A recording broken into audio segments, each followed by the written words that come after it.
안녕하세요. DJ 라니입니다. 오늘의 사연 시작해 보겠습니다. 안녕하세요.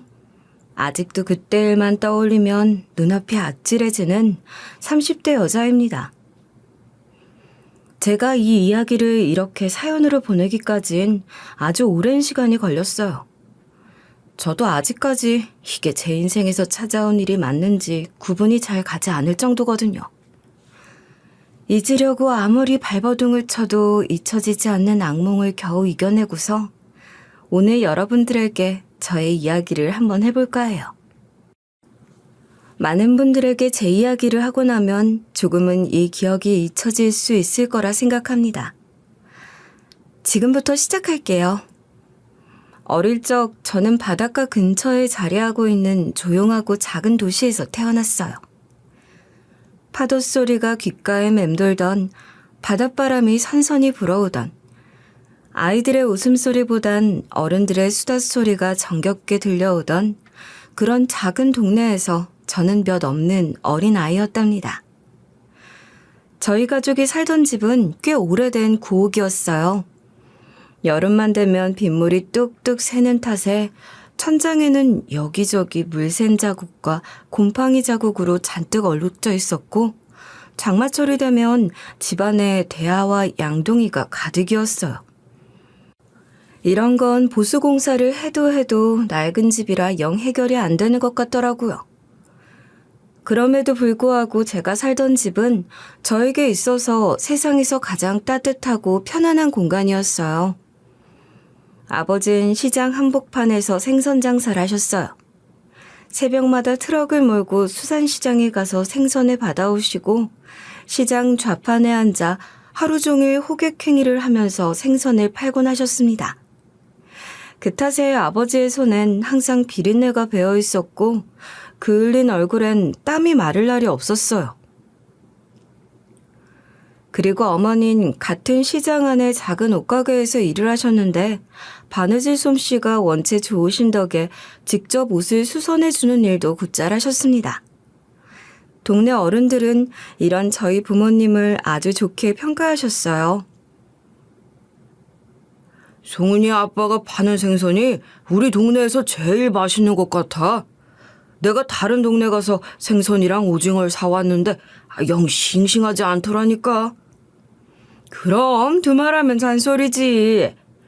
그리고 송은이 엄마는 또 우리 동네에서 바느질 제일 잘하잖아. 한껏 찢어진 옷도 송은이 엄마한테 맡기면 감쪽같이 새 옷이 된다니깐. 둘이 어쩜 저렇게 잘 만났는지. 두 분 다 아침 일찍 나가서 해가 질 무렵에야 들어오시는 날이 많았습니다. 원래 오랫동안 일을 하면 사람이 웃음을 잃기 마련이건만 어찌된 영문인지 저희 부모님은 시종일관 미소를 잃지 않으셨어요. 그래서 아마 주민분들에게 더 좋은 평을 들었던 걸지도 모르겠습니다. 이렇게 부모님이 맞벌이 일을 하시는 만큼 저는 혼자 지내는 것에 익숙해져야만 했어요. 솔직하게 말을 하자면 처음엔 무서운 마음도 있었지만 이내 혼자 있는 것이 익숙해졌고 오히려 혼자만의 시간이 자유롭게 느껴지기 시작했어요. 혼자 있을 땐 책을 읽거나 그림을 그리고 텔레비전을 보면서 제 나름의 세계를 만들어 나가기도 했습니다. 친구들과도 정말 온 에너지를 다 쏟아가면서 신나게 뛰어놀았어요. 그리고 무엇보다도 공부를 정말 열심히 했습니다. 가정 형편이 넉넉하지 않다는 것을 어릴 때부터 알았기 때문에 누가 시키지 않아도 스스로 공부를 하곤 했어요. 그래서인지 항상 전교에서 상위권 성적을 유지했고 선생님들께서도 저를 믿고 여러 가지 일을 맡기시곤 했어요.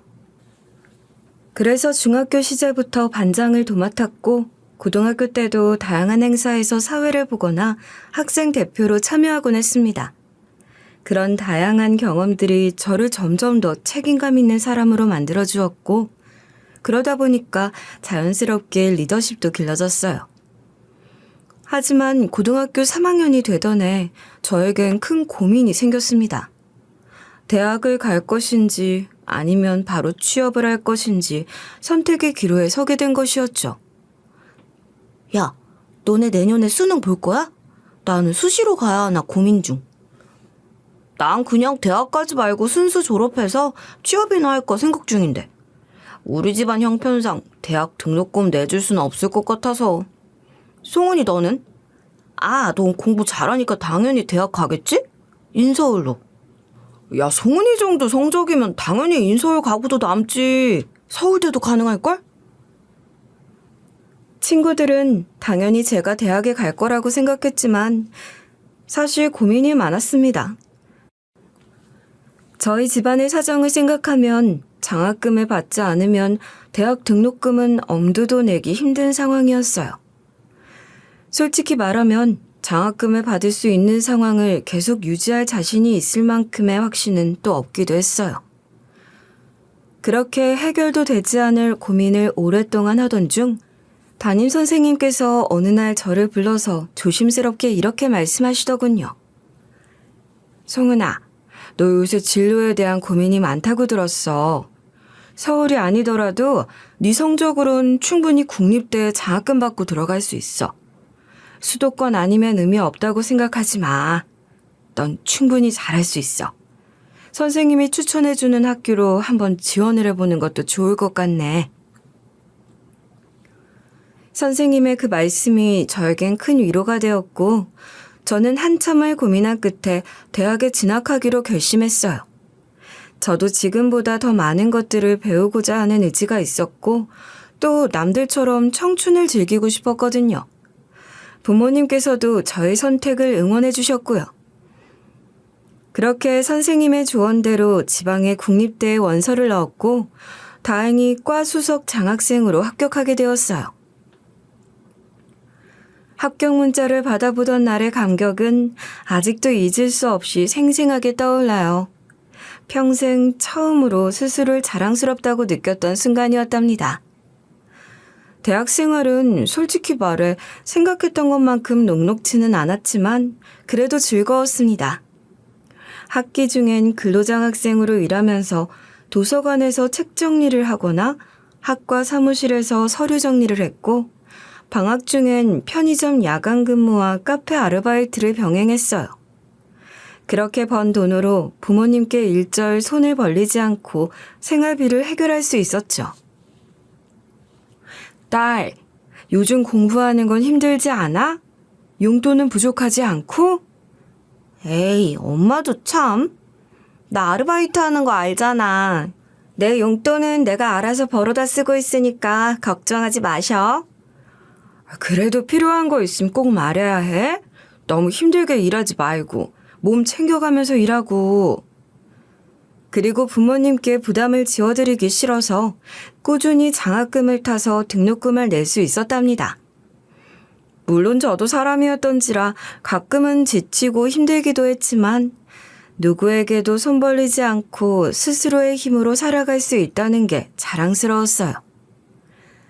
이렇게 살아온 덕분에 졸업할 때 저는 어떤 빚도 없이 사회로 나올 수 있었습니다.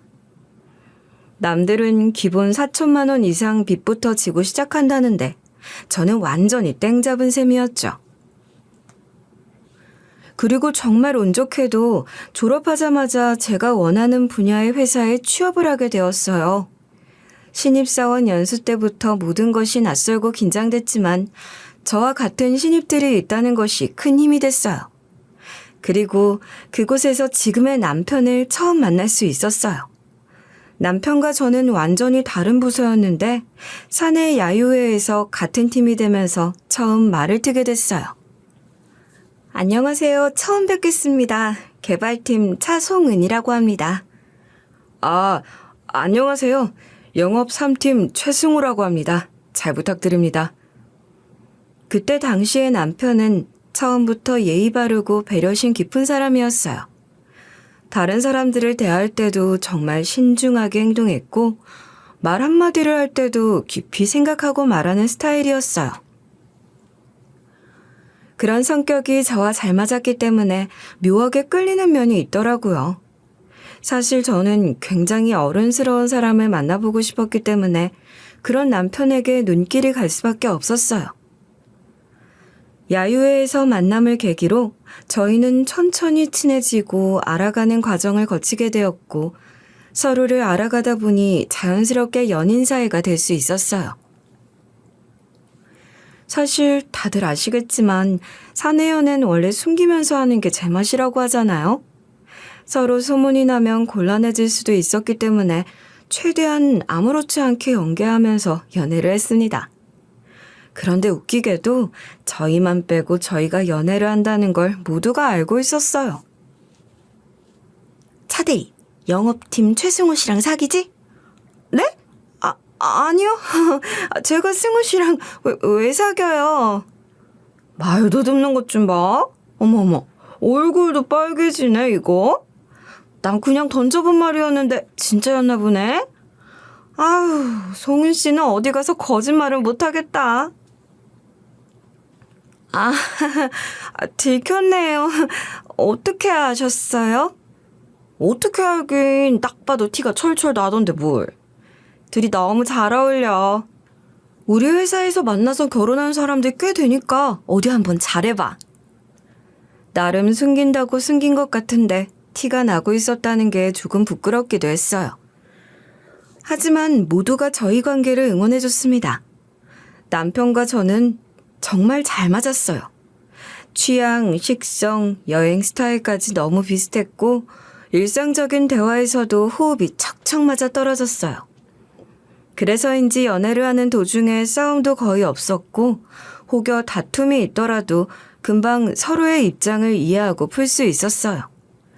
그래서인지 연애를 시작한 지 2년쯤 되었을 무렵에 저는 세상에서 가장 서투른 프로포즈를 받게 됐습니다. 내가 썩 로맨틱한 성격은 못 돼서 프로포즈를 하고는 싶은데 어떻게 하는 건지를 몰라가지고 남들 하는 것처럼은 안 하고 싶어서 그냥 이렇게 반지만 준비했어. 나랑 평생 같이 살자. 내가 영원히 웃게 해줄게. 좋아. 나는 완전 쿨이지. 자기가 약속했다. 나 평생 웃게 해주겠다고? 서투른 프로포즈라도 거절할 이유가 없었어요. 저는 남편을 아주 많이 좋아했으니 뭐가 됐던 남편이랑 같이 하면 다 좋다고 생각했거든요. 그렇게 프로포즈를 받은 이후 저희는 양가 부모님들께 빠르게 인사를 마칠 수 있었어요. 다행히도 시부모님도 저를 따뜻하게 맞아주셨고 저희 부모님도 남편을 믿음직스러운 사람이라며 좋아하셨어요. 그래서 반대 같은 것 없이 순탄하게 결혼을 준비할 수 있었죠. 하지만 그때는 행복이라는 감정에 젖어 이 결혼이 저에게 어떤 결과를 불러올지 전혀 예상하지 못했습니다. 결혼 초반엔 여느 신혼부부들이 그렇듯 정말 모든 게 꿈만 같았어요. 주말에는 아침, 점심, 저녁을 함께 하면서 웃고 떠들었고 서툴게 장을 보고 요리를 하고 다른 부부들이 다 하는 것들을 저희가 하고 있으니 참 꿈을 꾸는 것 같았죠. 너무 행복하더라고요. 남편과 보내는 모든 시간들이 저에겐 그저 행복이었습니다. 남편은 평소엔 말도 없고 무뚝뚝한 성격이었지만 속으로 은근히 많은 것들을 챙겨주는 사람이었어요. 출근길에 제 도시락을 몰래 챙겨놓거나 제가 야근을 한다고 하면 본인이 일찍 퇴근을 하더라도 저를 꼭 기다려주곤 했죠. 아니, 지금 시간이 몇 시인데 지금까지 집에도 안 가고 계속 기다리고 있었어? 자기 오늘 정시 퇴근한 거 아니야? 정시 퇴근한 거 맞긴 한데 그래도 우리 여보 늦게 퇴근하는데 나 혼자 집에 갈 순 없잖아. 같이 퇴근하고 싶어서 요 근처 카페에서 계속 기다리다가 이때쯤이면 나오겠다 싶어서 왔어. 뭘 해도 저를 영순이로 생각해주는 남편에게 저는 정말 고마웠습니다. 작은 것 하나에도 정성이 느껴지는 사람이었기에 남편이 주는 모든 것들을 정말 행복하다고 느꼈고 이 사람과 평생을 함께하는 걸 선택한 게 전혀 후회되지 않았어요. 어쩜 이런 사람이 제 인생에 들어왔을까 싶은 생각이 들 정도였죠. 하지만 결혼 7개월이 지나면서부터 조금 찝찝한 것들이 늘어가기 시작했어요. 원래 저희 신혼집은 굉장히 심플하고 단촐한 느낌이었어요. 서로 미니멀한 삶을 추구했기 때문에 꼭 필요한 것만 두고 살았고, 그 덕분에 청소나 정리를 하는 것도 전혀 어렵지 않았죠. 서로 어지럽히는 것도 싫어해서 집안이 지저분해질 일도 없었고요. 그런데 어느 날 퇴근을 하고 돌아와 보니 부엌 구석에 보지 못한 커피 머신이 하나 놓여 있는 거예요. 한눈에 보기에도 무척이나 고급스러워 보이는 브랜드였기 때문에 궁금한 마음에 남편에게 물었습니다. 웬 커피 머신이야? 아침까지만 해도 없었던 건데? 새로 샀어? 이거 비싼 건데? 아, 지인이 필요가 없어서 버리겠다고 해서 버릴 거면 다 달라고 들고 온 거야. 이렇게 멀쩡해 보이는 걸 아깝게 버릴 필요 없잖아. 잘만 쓰면 몇 년은 거뜬하게 쓸 것 같은데. 이렇게 좋은 걸 그 사람은 그냥 버리려고 한 거야? 세상에, 돈 아까운 줄도 모르고. 잘 가지고 왔어. 안 그래도 이런 거 하나 살까 말까 고민하고 있었는데 잘 됐네. 사실 커피 머신이 생겼을 때까진 아무런 생각이 없었어요. 지인이 버리려던 것이었고 커피 머신이야 당연히 필요한 순간이 생길 수 있으니 그러려니 하고 넘겼죠. 그런데 그 이유가 문제였어요. 뜬금없이 보석함 같은 것이 생겨있는 날도 있었고 또 어느 날은 값비싼 믹서기가 놓여있는 날도 있었습니다. 그런데 더 중요한 건 이 물건들이 죄다 한두 푼이 아니었다는 것이었고 또 누군가가 쓰던 것을 가지고 온 것 같다는 것이었어요. 새 상품이 아니라 사용감이 있는 것이었기 때문에 더욱 찝찝했던 거였죠. 중고장터에서 사온 거라면 아무 말 하지 않겠지만 남편은 또 그런 걸 사용하지 않는 사람이었기에 뭔가 좀 이상하다 싶었습니다. 여보, 혹시 이것들 전부 다 지인이 버리려던 거 가지고 온 거야? 요즘 들어서 집에 뭐가 자꾸 늘어나는 것 같아서. 이거 다 쓸 것들 맞지? 그럼 내가 안 쓰는 거 가지고 왔겠어? 집에 쓰레기만 늘리는 꼴인데 뭐하러 내가 그런 짓을 하겠어. 그런 거 아니고 정말 필요하겠다 싶은 거 지인한테 받아온 거야. 믹서기 놔두면 알아서 잘 쓸 거고 보석함도 자기 액세서리 같은 거 보관할 때 쓰면 좋잖아? 남편이 이런 걸 놔두는 걸 좋아하는 성격이라면 몰라도 그렇지 않은 사람이라는 것을 알기에 조금 이상하고 찜찜하긴 했지만 딱히 놔둔다고 해서 해가 될 것도 없고 되려 도움이 되면 됐지 싶은 마음에 이상한 생각이 들어도 그냥 넘겼어요. 실제로 남편이 가지고 온 것들이 어떨 때는 조금 유용하게 쓰이기도 했거든요. 그리고 어느 날은 정말 이상한 일이 일어났어요. 여느 때랑 다름없이 열심히 일을 하고 있는데 벼랑간 모르는 번호로 전화가 걸려온 거예요. 처음엔 그냥 스팸이겠거니 하고 무시했는데 같은 번호로 계속해서 전화가 오더라고요. 원래는 모르는 번호는 아예 받지도 않거니와 거절을 하면 다시 걸려오지 않았는데 이상하다 싶었어요. 그렇게 5번째쯤 전화가 걸려왔을 때 더 이상 참을 수가 없어서 짜증 섞인 목소리로 전화를 받았습니다. 그런데 전화를 건 사람은 뜻밖에도 제가 이용하고 있는 은행의 직원이었어요. 안녕하세요, 고객님. 대출 최종 심사 확인을 위해 전화를 드렸습니다. 잠시 통화 괜찮으실까요? 대출이라는 단어를 듣는 순간 온몸에 소름이 돋는 것 같았어요. 저는 단 한 번도 대출 신청을 한 적도 없었고 기존 대출을 연장해야 하는 상황도 아니었거든요. 이게 말로만 듣던 사기인가 싶었습니다. 그래서 놀란 마음을 가라앉힌 후 단호한 목소리로 선을 딱 그어버렸어요. 무슨 말씀을 하시는 건지 잘 모르겠네요. 저는 그 은행에 기존 대출을 이용하고 있는 것도 없고 신규 대출을 신청한 적도 없는데요. 차송은 고객님 번호 아니신가요? 네, 저 차송은은 맞는데요. 제가 신청한 적은 없다니까요. 같은 동명이인 헷갈리신 거 아니에요? 지금 업무 시간인데 계속 전화 거셔서 일하는 데에도 방해가 되고 있어요. 죄송합니다. 다시 한번 확인 후 연락드리겠습니다. 황당했어요. 살다 살다 이런 경우는 처음이었거든요. 그래서 처음엔 보이스피싱인가 싶었지만 통화 후 전화번호를 검색해보니 진짜 은행 고객센터 번호가 맞는 거예요. 요즘은 사기도 리얼로 치나 싶은 생각도 들었고 뭔가 이상하다, 잘못됐다는 생각에 바로 고객센터에 전화를 확인했습니다. 그런데 은행 측에선 이런 이야기를 하더라고요. 고객님, 저희가 확인을 해보니 아무래도 고객님 정보에 착오가 있었던 것 같습니다. 불쾌감을 안겨드려 진심으로 죄송합니다. 은행에서도 이런 실수를 할 수 있나 하는 생각과 제 이름이 그렇게 흔한 이름은 아닌데 하는 생각이 들더군요. 하지만 은행 측에선 재차 미안하다는 사과를 하니 더 문제는 삼지 않았어요.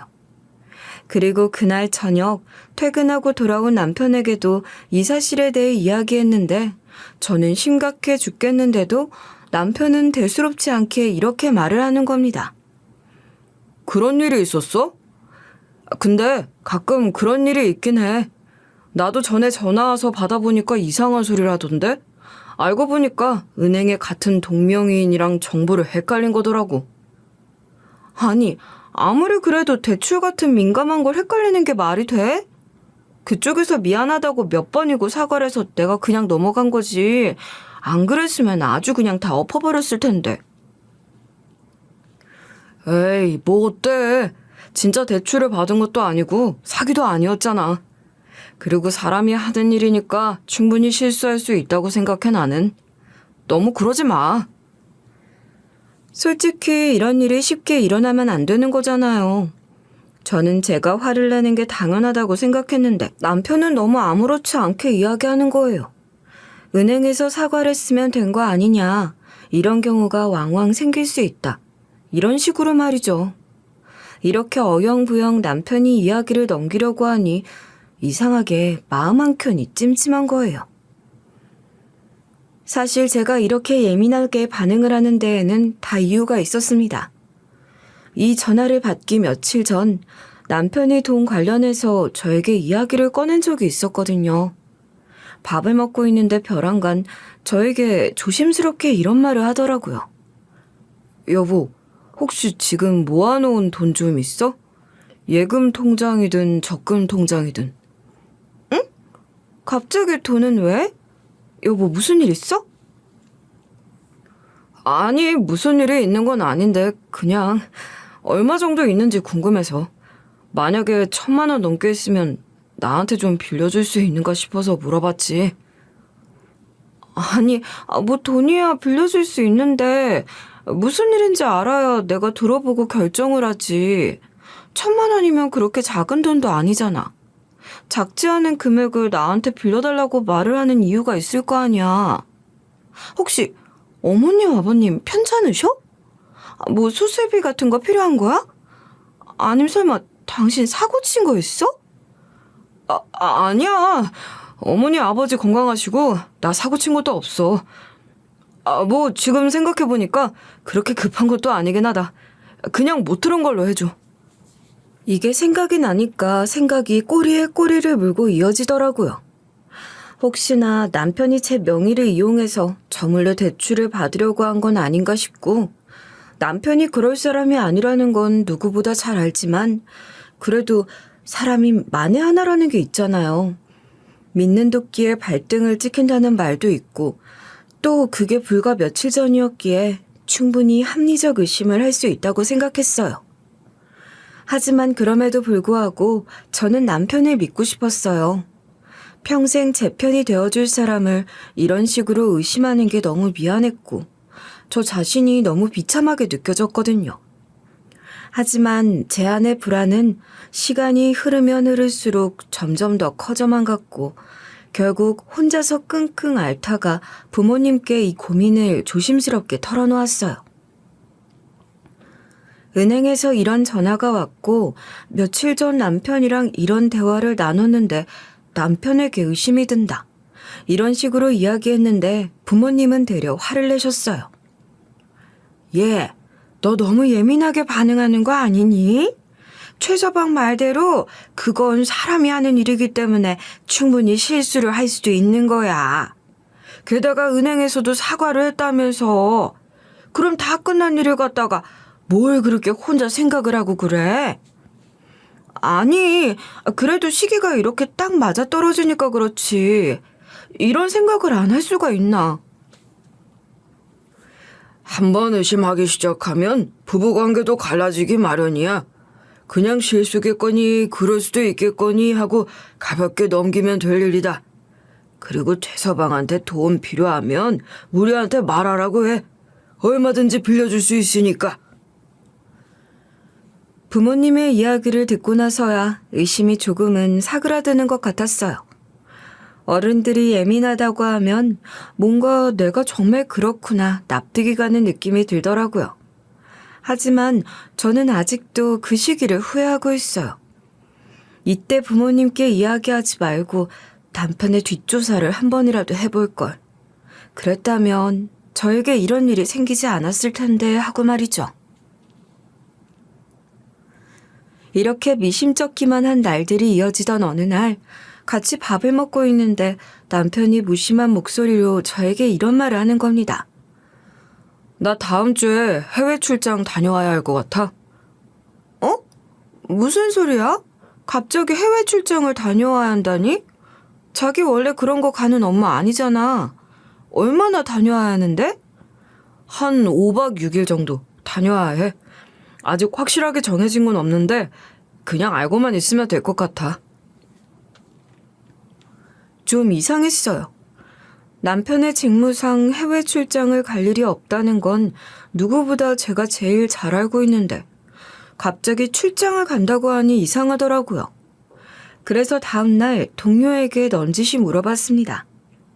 남편이 해외 출장을 가게 된 것이 맞느냐고요.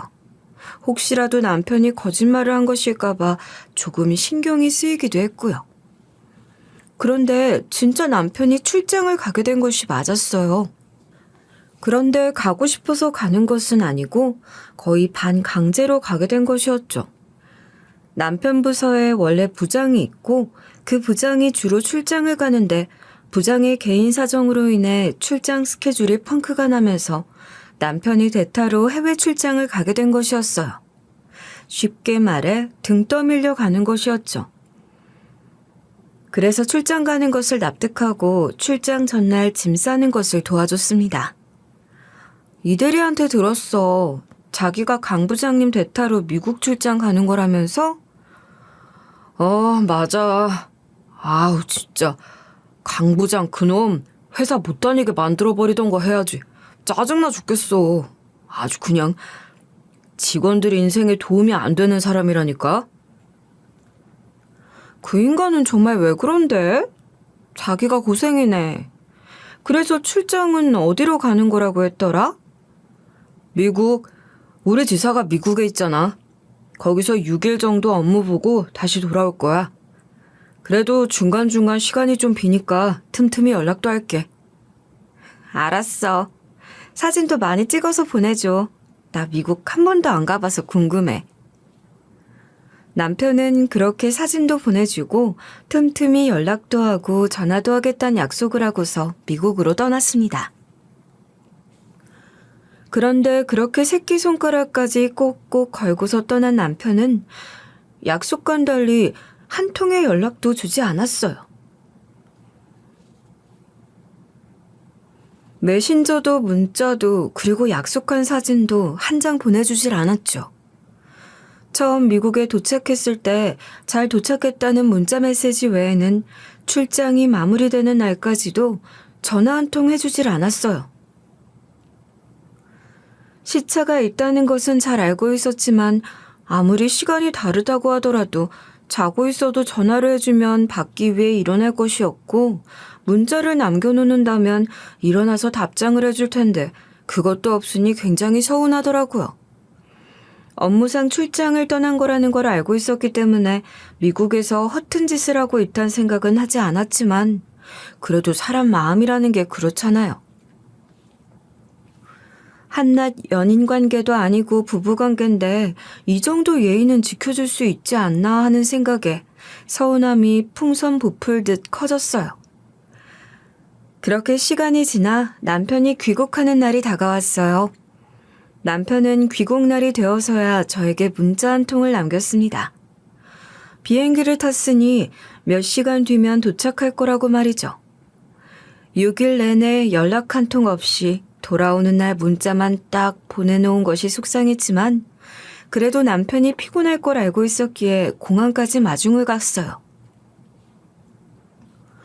그런데 한국에 도착한 남편의 몰골은 정말이지 말이 아니었어요. 수염은 언제 깎고 안 깎은 건지 덥수룩함 그 자체였고 다크서클도 푹 내려와서 아주 가관이었죠. 그 모습을 보니 정말 거짓말처럼 서운함이 싹 사라지더군요. 여보, 많이 피곤했나 보다. 얼굴이 말이 아니네. 내가 2번 다시 미국 출장을 가나 봐라.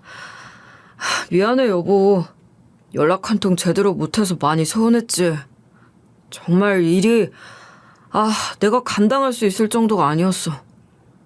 아니야, 서운하긴 뭘. 괜히 부장님 때문에 자기가 고생했네. 자, 얼른 집에 가자.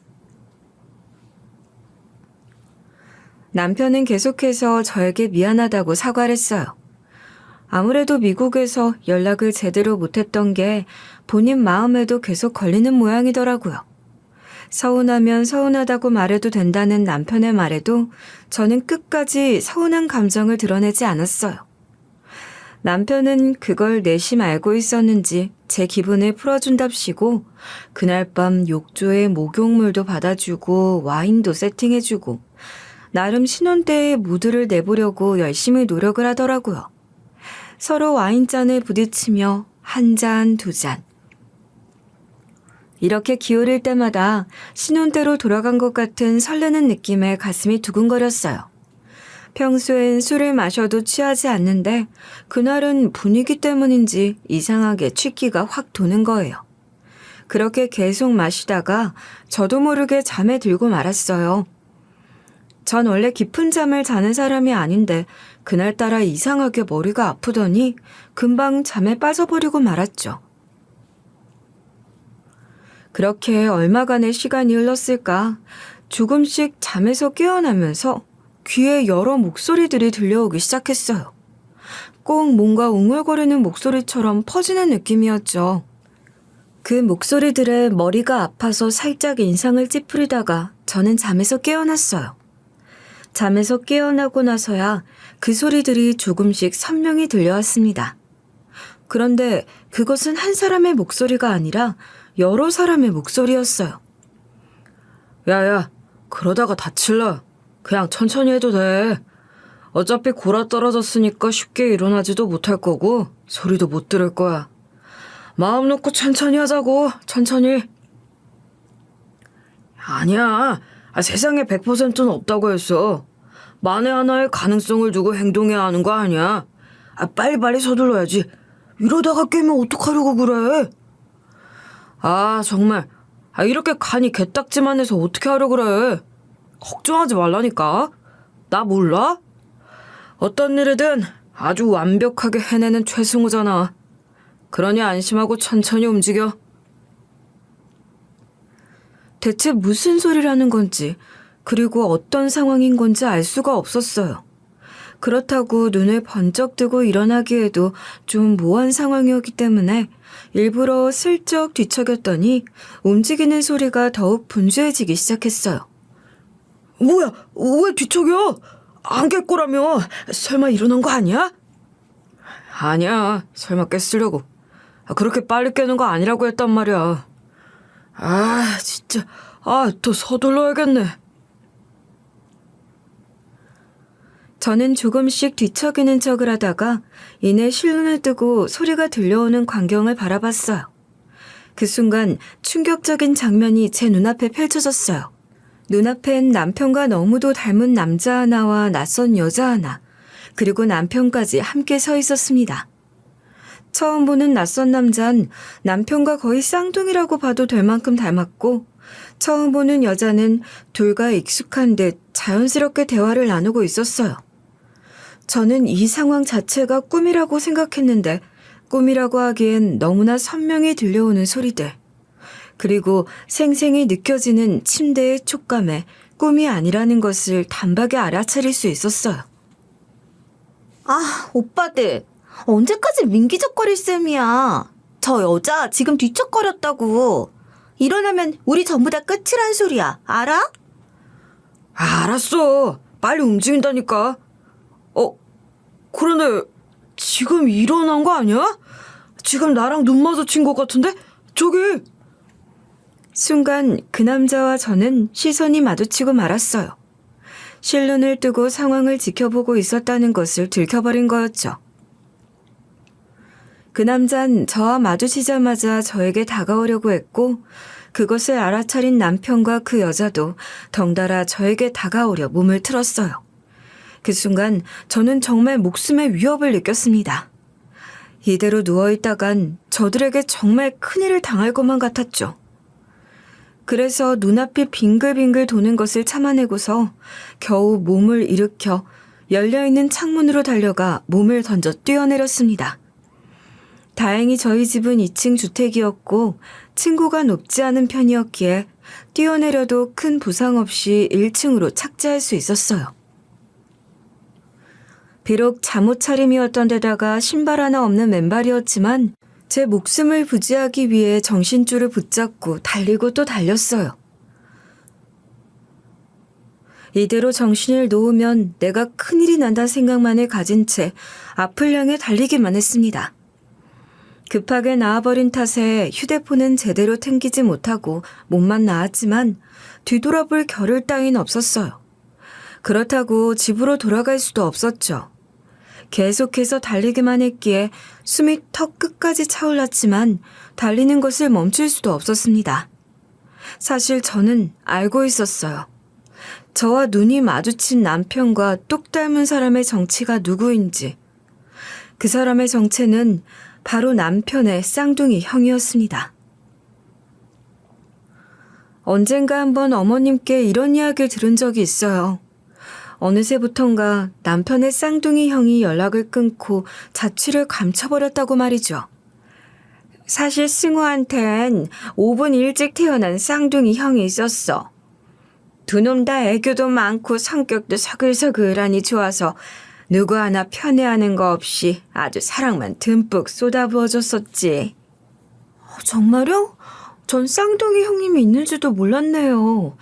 그런데 저희 상견례 자리랑 결혼식장엔 왜 안 오신 거예요?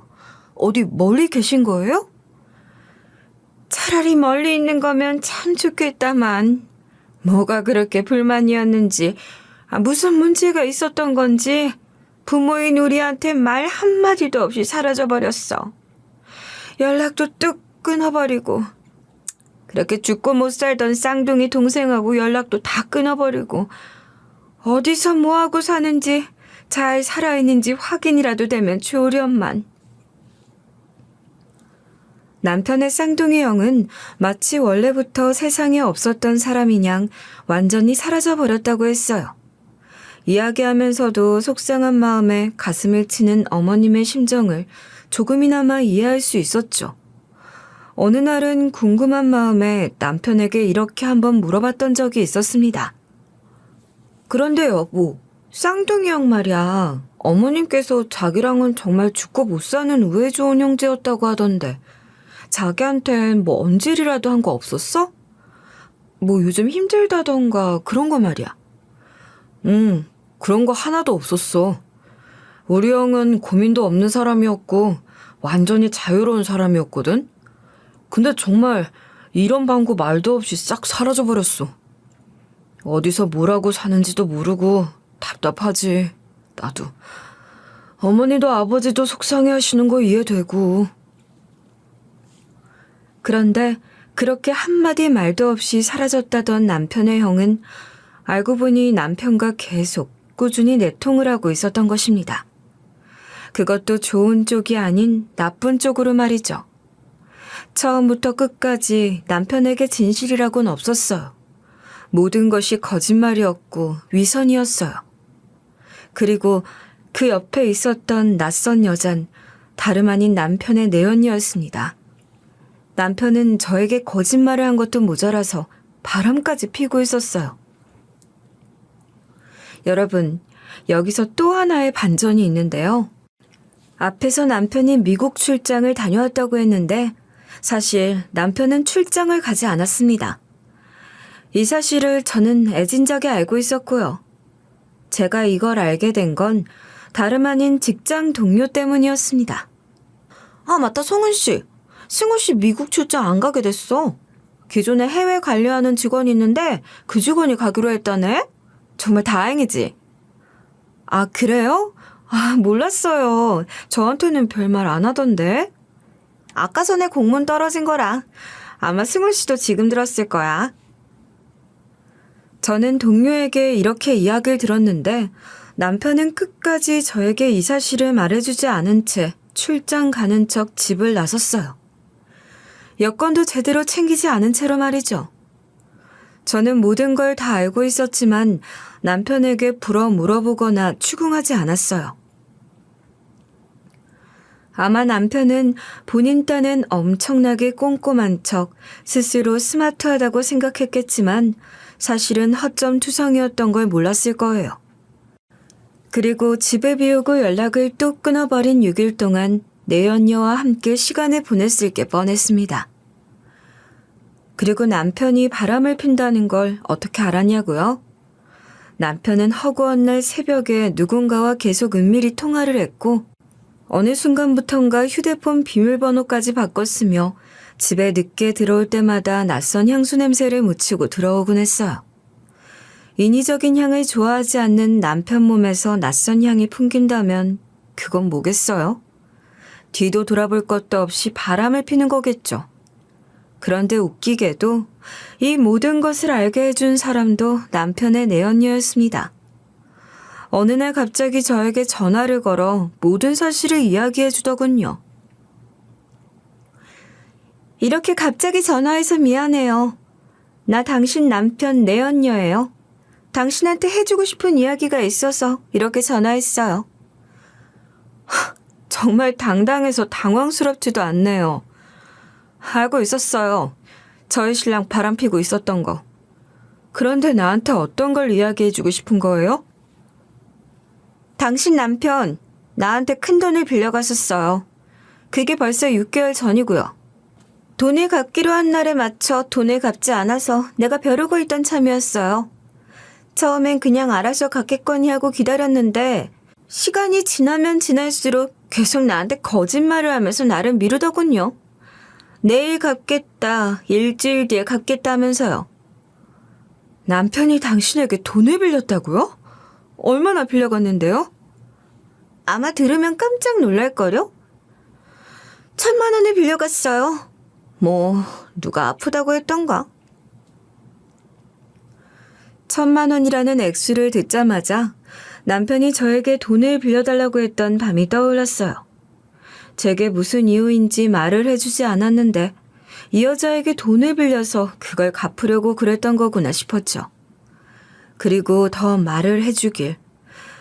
이상한 것들이 집에 하나둘씩 늘어난 것도 이 여자가 한 거라고 하더군요. 본인의 물건들을 저희 집에 하나둘씩 옮겨다 놓고 나중에 남편이 저와 이혼을 하게 되면 이 집에 그대로 들어와 살 작정이었다고. 저는 전혀 모르고 있던 사이에 본인들끼리 머리를 맞대고 시시덕거렸을 거 생각하니 정신이 나가버릴 것 같았어요. 머리가 아찔하더군요. 그런데 충격적인 건 여기서 끝나지 않았습니다. 아, 그리고 이거 하나 알아둬요. 그 인간 당신한테 해를 끼치려고 하고 있어요. 상상도 못한 방법으로요. 무슨 소리 하는 거예요? 남편이 저한테 해를 끼치려고 한다뇨? 저는 내연녀의 말을 믿을 수가 없었어요.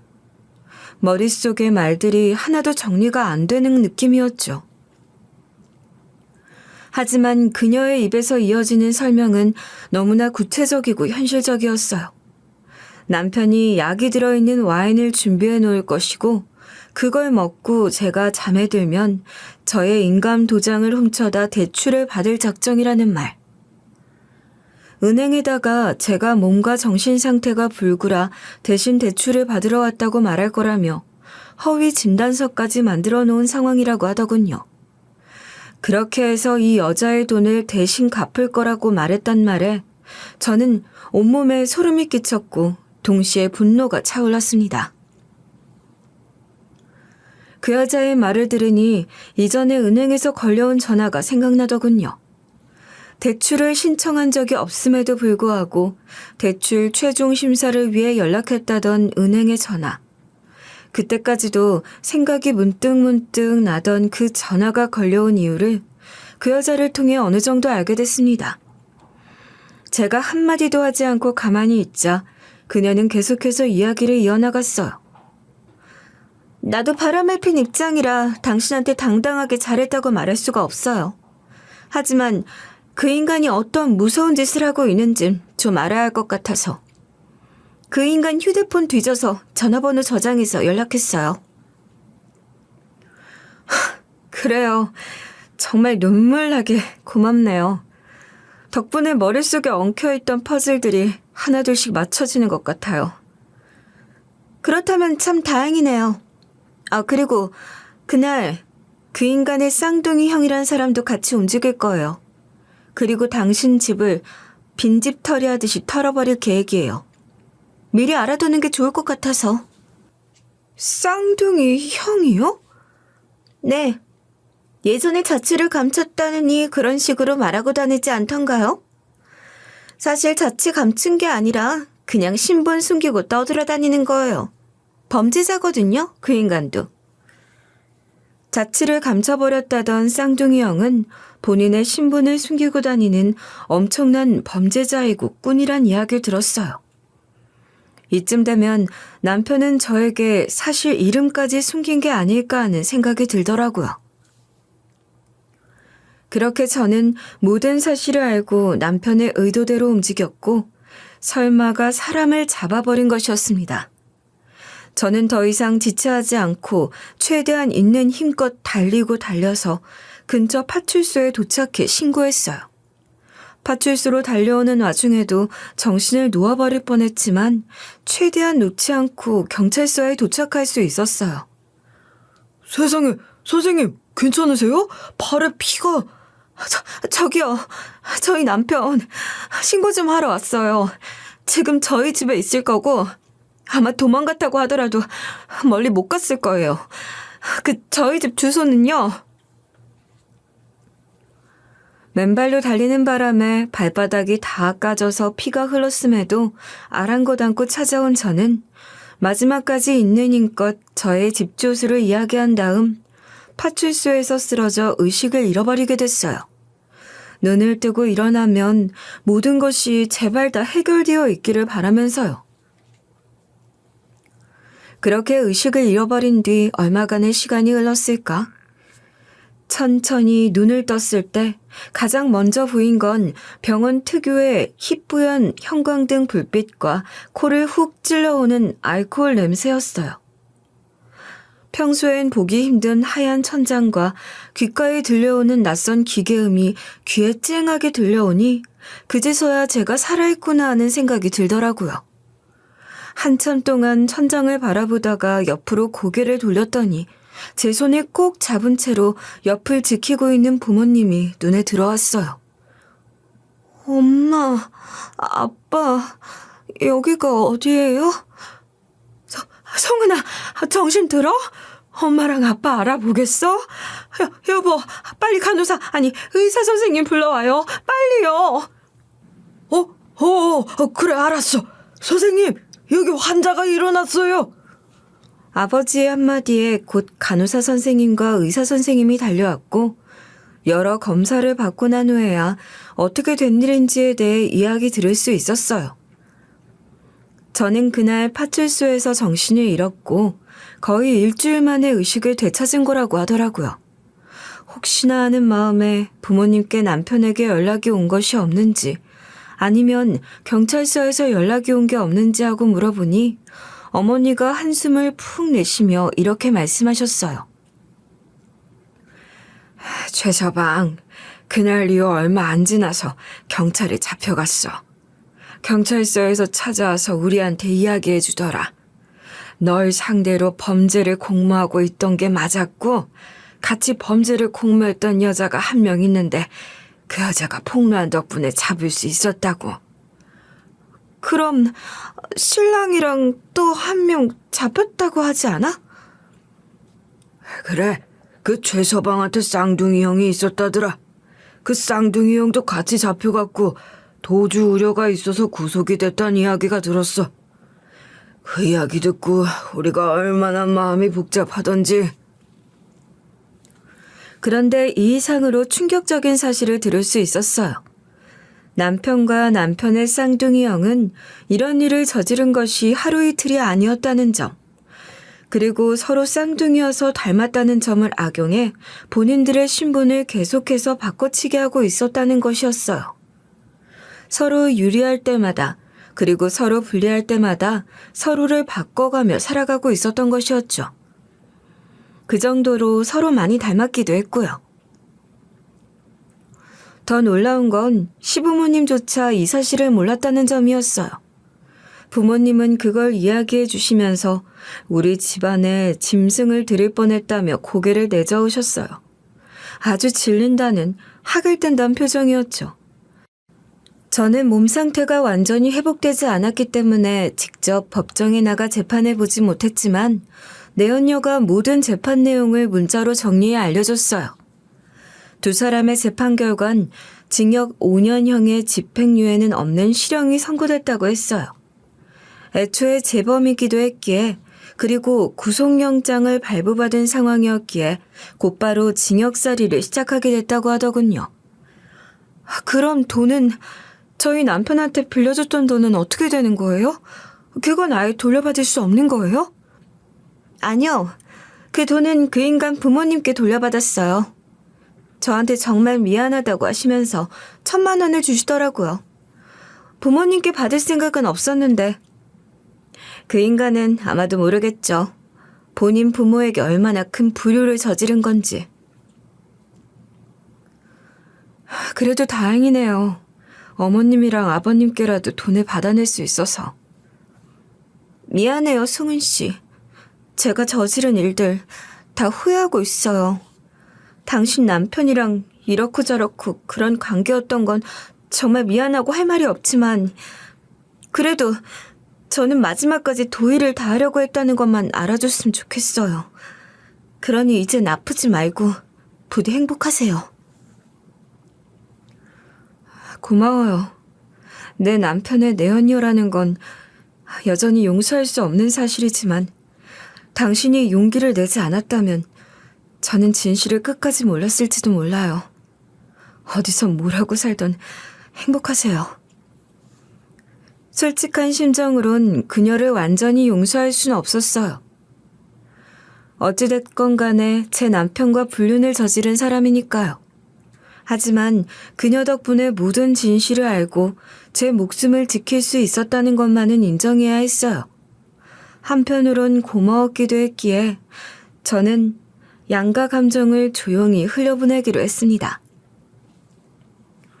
어찌 보면 저희는 같은 사람에게 속아 넘어간 것이고 어쩌면 그날을 기점으로 서로를 가장 잘 이해할 수 있는 존재가 된 걸지도 모르겠다는 생각을 했어요. 남편이 감옥에 들어간 이후 당연하게도 남편과는 정식으로 이혼을 하게 됐습니다. 시부모님께서도 어떠한 반대 없이 이혼을 하는 것에 있어 동의를 하셨어요. 아니, 오히려 그분들이 저에게 고개 숙여 사과하셨어요. 미안하다, 미안해. 아가, 우리가 입이 10개라도 할 말이 없구나. 정말 미안하다. 한창 젊고 반짝일 네가 이런 상처를 받았다는 것에 대해 우리가 그놈들의 부모로서 대신 사과하마. 정말 미안하다. 욕하고 싶으면 욕해도 된다. 우리가 얼마든지 들어주마. 아니에요. 어머님, 아버님은 아무런 잘못도 없으세요. 사과는 전 남편 놈이 해야 하는 건데 왜 부모님이 대신하시는 건지 참. 다시 생각해도 그 인간은 정말이지 부모님께 못할 짓을 했단 생각밖에 들지 않네요. 그 일이 있고 나서 한참 뒤에 퇴원을 하고 함께 살던 신혼집으로 가보니 제 눈앞엔 충격적인 광경이 펼쳐져 있었어요. 인감도장 하나를 찾기 위해 얼마나 집을 뒤진 건지 깔끔하던 집이 완전히 난장판이 되어 있는 거예요. 서랍이란 서랍은 모조리 열려 있고 옷장 안의 옷도 다 튀어나와 있고 마치 도둑이 든 것 같은 비주얼이었습니다. 하지만 그건 다 전 남편과 전 남편의 쌍둥이 형이 저지른 것들이었어요. 다행히 인감도장은 친정집에 보관해뒀기 때문에 전 남편의 계획은 물거품이 되고 말았죠. 그 집을 둘러보며 저는 다시 한번 확신했어요. 사람이 얼마나 이기적이고 추악해질 수 있는지를. 그 사건 이후로 저는 쉽게 사람을 믿지 못하게 되었어요. 누군가 친절을 베풀어도 정말 진심에서 우러나오는 행동일까라는 의심부터 들더라고요. 하지만 시간이 조금씩 흐르면서 알게 됐어요. 아직까지 세상은 무섭고 잔혹한 일들이 많이 생겨나고 있지만 그 안에서도 여전히 진심으로 타인을 걱정하고 도우려는 사람들이 존재한다는 거려. 저는 매일 아침 거울 앞에서 제 자신을 바라보면서 말해요. 괜찮아. 오늘은 어제보다 나을 거야. 넌 할 수 있어. 그 작은 다짐 하나로 하루를 겨우 버텨내고 아픔으로부터 다시 일어서는 법을 배우고 있답니다. 사람은 잘못을 저지르면 잘못을 저지른 만큼의 대가를 받는 것 같아요. 저는 이 아픔을 극복하고서 더 좋은 사람으로 살아가기 위해 부단히 노력하기로 했어요. 여러분들께서도 부디 하루 속 행복만이 가득하시기를 바라며 제 사연을 마쳐보도록 할게요. 끝까지 잘 들어주셔서 감사합니다.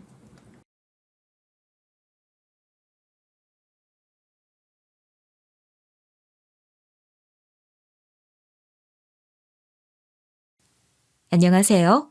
DJ 선아입니다. 오늘의 사연 시작해보겠습니다. 젊은 시절 저는 남편 집안의 반대를 무릅쓰고 결혼을 했습니다.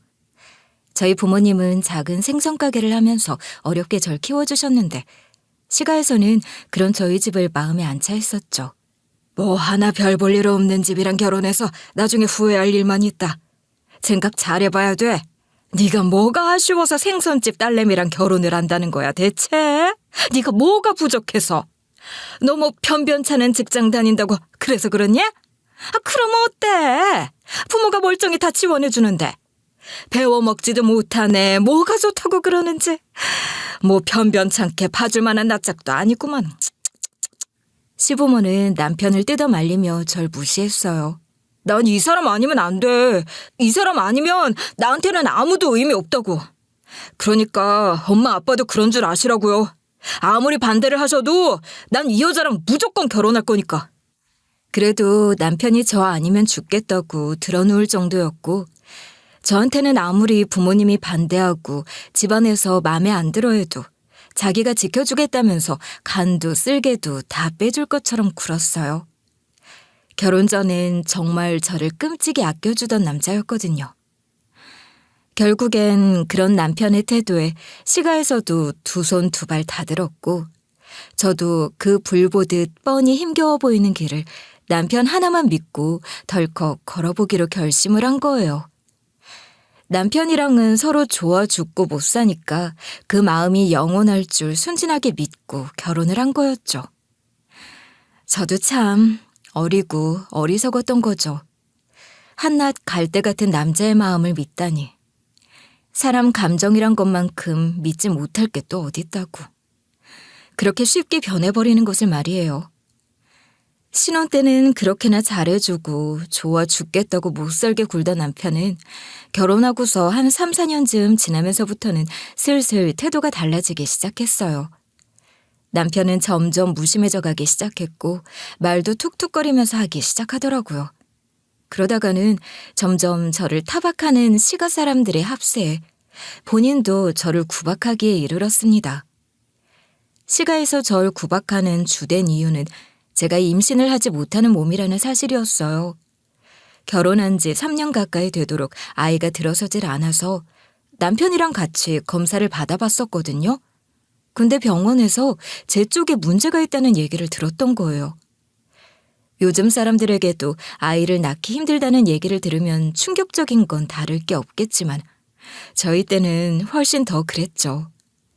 처음 그 검사 결과 얘기를 들은 게 어느덧 20년도 훨씬 더 된 일이니까. 저는 진짜 제가 죄인이란 심판을 받은 기분이었어요.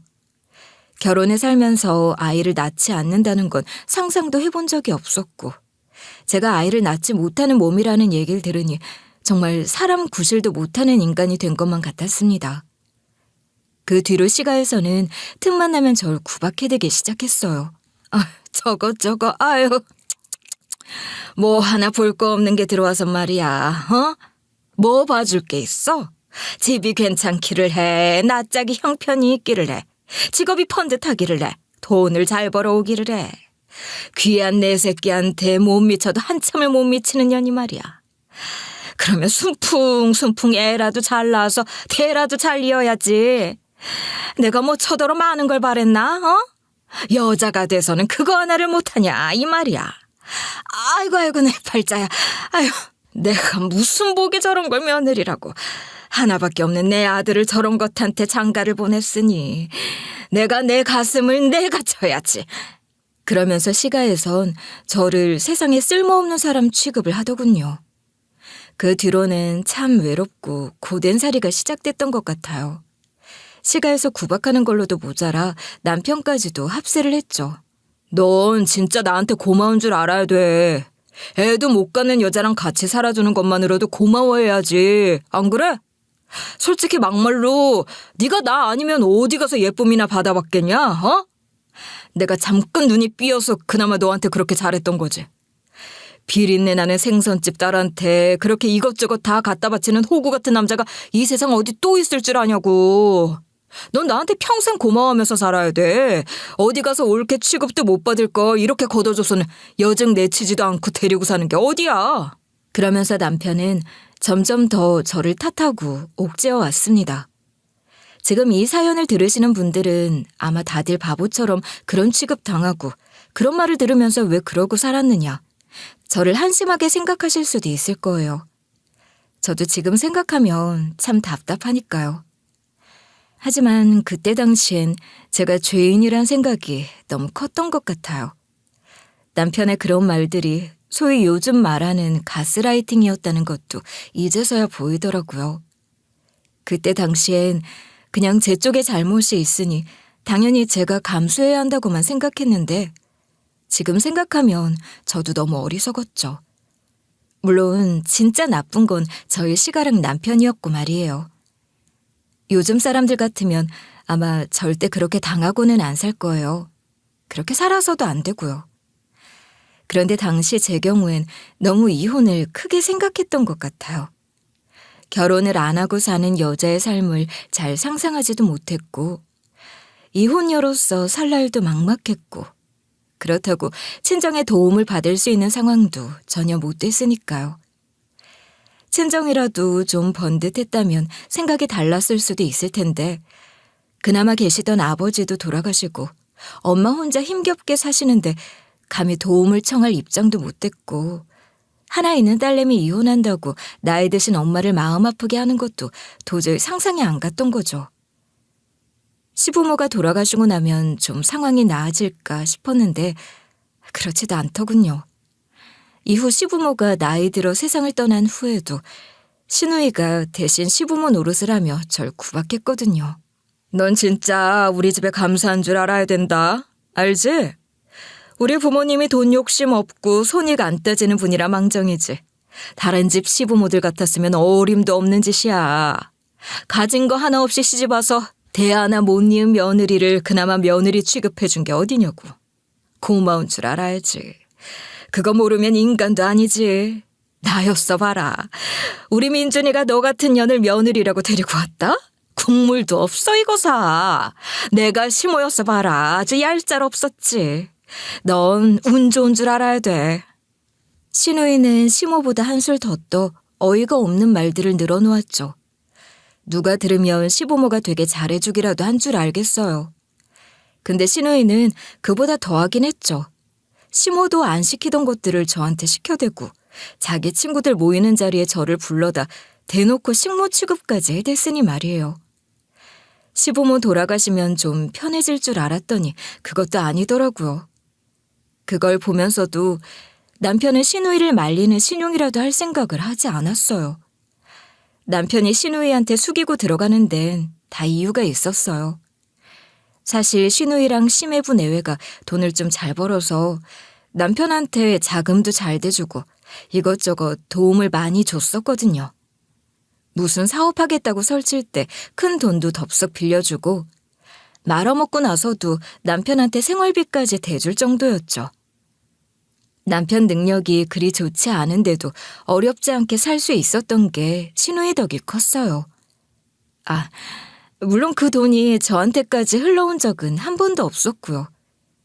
남편이 신우이한테 받은 돈은 죄다 자기 사업하는데, 자기 일하는데, 아니면 자기 유흥에 다 써버리고 말았으니까요.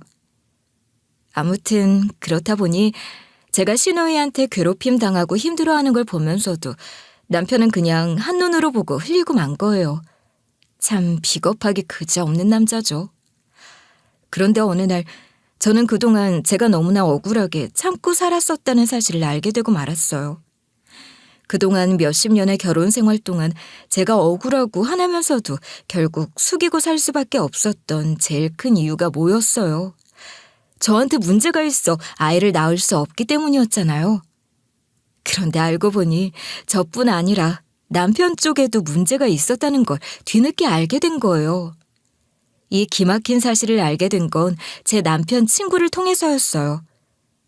사실 당시에 검사를 받은 병원이 남편 친구 병원이었거든요. 기왕이면 아는 사람한테 가서 검사 받는 게 더 좋지 않겠냐는 말에 남편 친구 병원에 가 저도 남편도 같이 검사를 받았었죠. 그리고 결과로 제 쪽 문제라는 판정을 들었던 거고요. 그런데 그 친구가 저한테 와서는 그 당시 일을 폭로해버린 거예요. 그때 재수 씨가 우리 병원 와서 검사 받았던 거 있죠? 그거 제가 처음부터 끝까지 하나도 빠짐없이 다 기억하거든요. 근데 그거요. 사실 그 불임의 문제가 재수 씨한테만 있었던 게 아니라 그놈한테도 있었거든요. 아니지. 말은 똑바로 해야죠. 재수 씨보다 그놈이 더 큰 문제였다고요. 그놈 병명이 클라인펠터 증후군이라는 건데 그걸 그놈이 숨겨달라고 했다고요. 그러니까 재수 씨 잘못이 아니라고요. 그놈이 불임인 거지. 이걸 내가 그동안 그놈 위해서 그렇게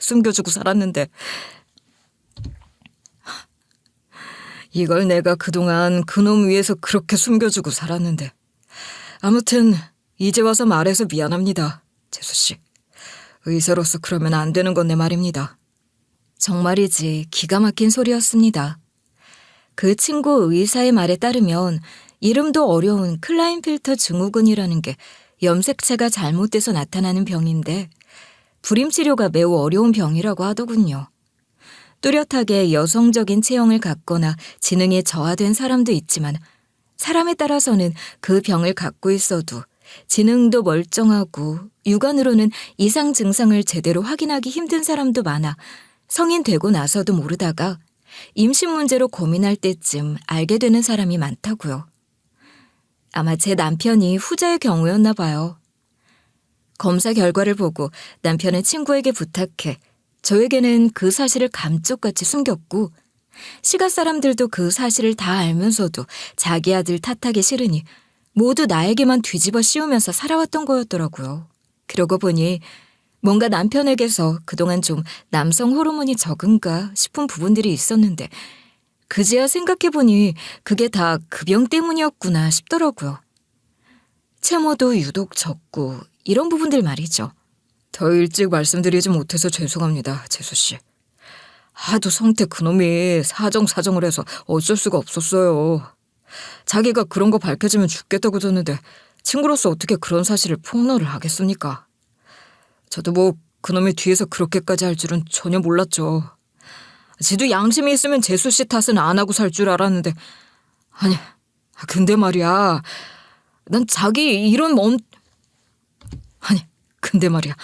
난 자기 이런 엄청난 비밀까지 지켜줬는데 그놈은 내가 진짜 그놈 때문에 일이 이렇게 돼버린 걸 생각하면 아직도 열불이 뻗쳐요. 자기는 고작 그 정도 말도 못 지켜서 날 이 꼴로 만드나 그래?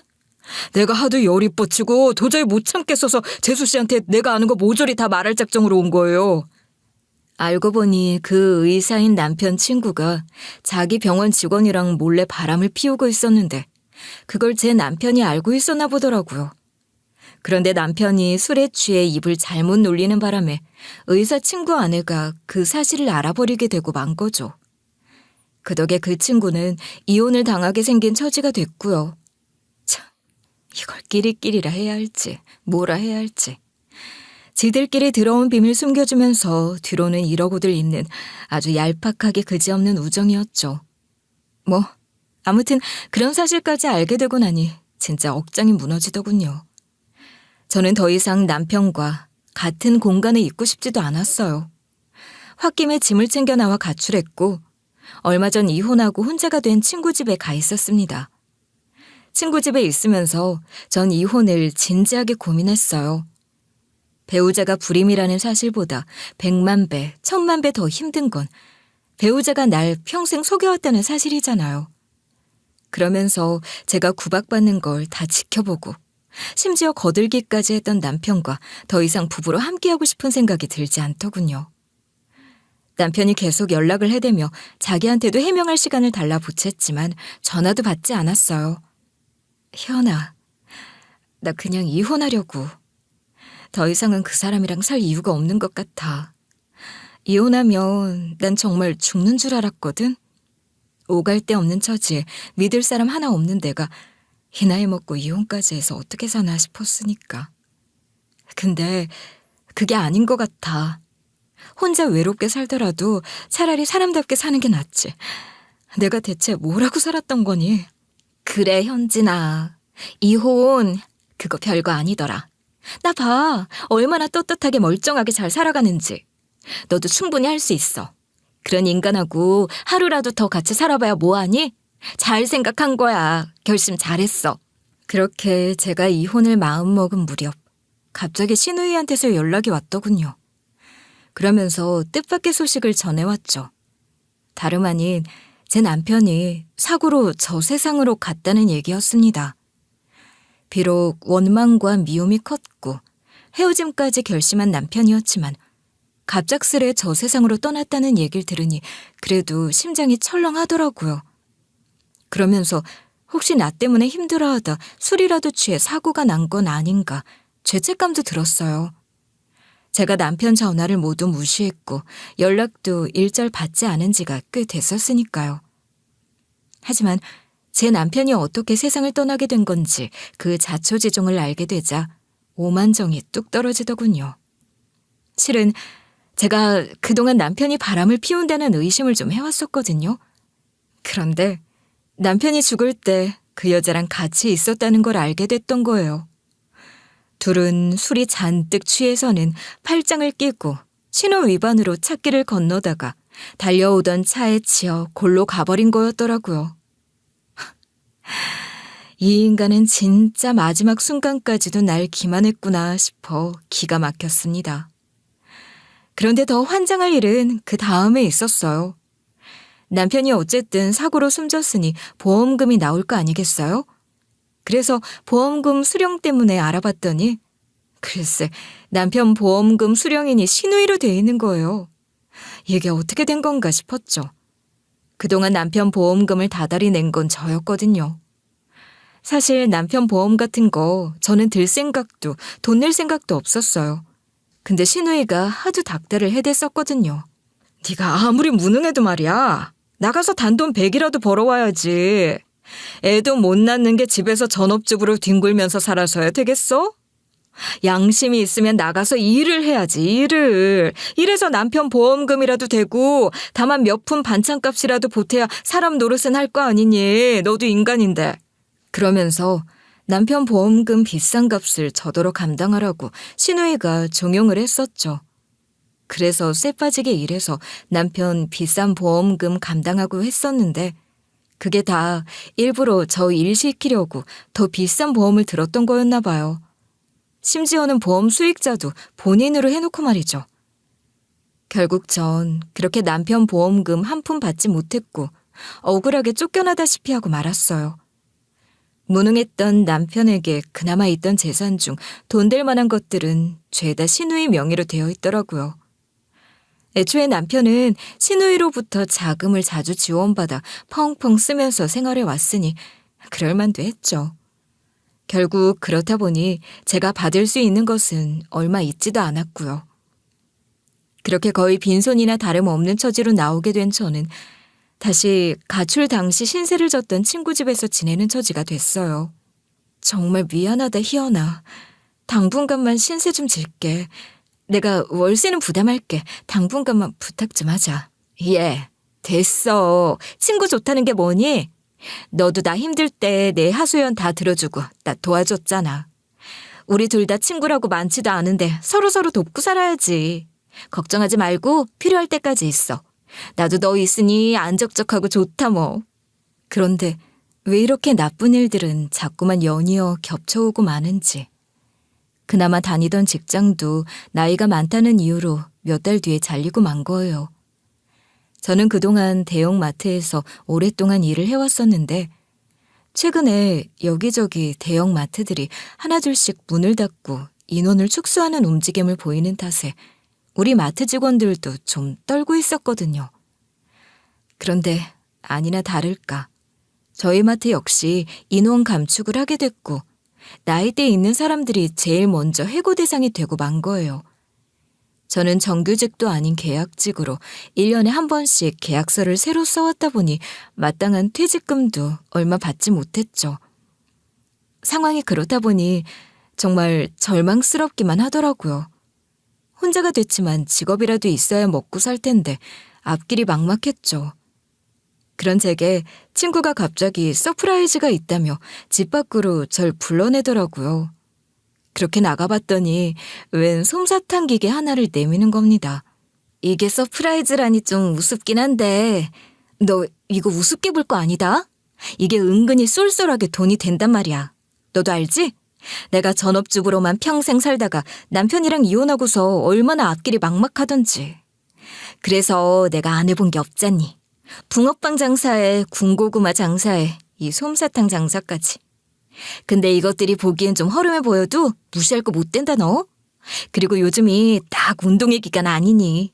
이럴 때가 바로 대목인 거지 대목. 이 근처 학교들 운동회 일정표 내가 입수해왔거든. 요때 맞춰서 돌아다니기만 해도 크게 한몫 챙기기 좋다니까. 코 묻은 돈 한 푼, 두 푼이 또 모으면 은근히 큰 돈이 되거든. 친구가 그렇게 솜사탕 기계를 빌려다 주면서 제게 권했고 처음엔 안 해본 일이라 좀 고민은 됐지만 가뜩이나 머리도 복잡한데 집에만 있으면 뭐 하겠냐 싶더라고요.